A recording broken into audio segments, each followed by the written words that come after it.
in addition to checking the material specification of the parts that are coming in, it's also important to look at the different finishes of the parts. So we'll check the hardness for a lot of different components, and we've got two different pieces of equipment to do that. So this one here is a Rockwell hardness machine. This brand is an Avery, and what this does is drop a weight of 100 kilograms onto the valve. So this is a form of destructive testing. And it will look at how much the material pushes back, essentially the force that comes back, and we'll get a reading in HRC. So in this case, we've actually had a loaded cylinder head come in from a new supplier. We've removed the valves for checking, just to ensure that the material specification is as per our requirements, and that all of the surface finishes, the hardness, etc. are all correct. So this is one of the valves.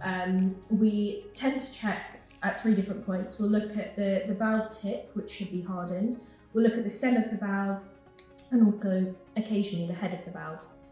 So in this example, all I'll do is I'll put the valve into this little groove here, and I can wind up.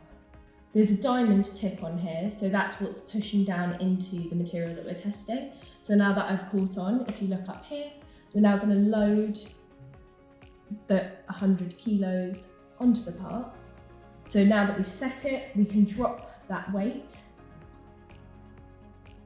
So the weight's been dropped, and then we can put it back up, and we'll get a reading here. So this is approximately 38 HRC. And then if we need to look at different readings, we can use conversion tables to make sure that it's as per the specification that we require it to be.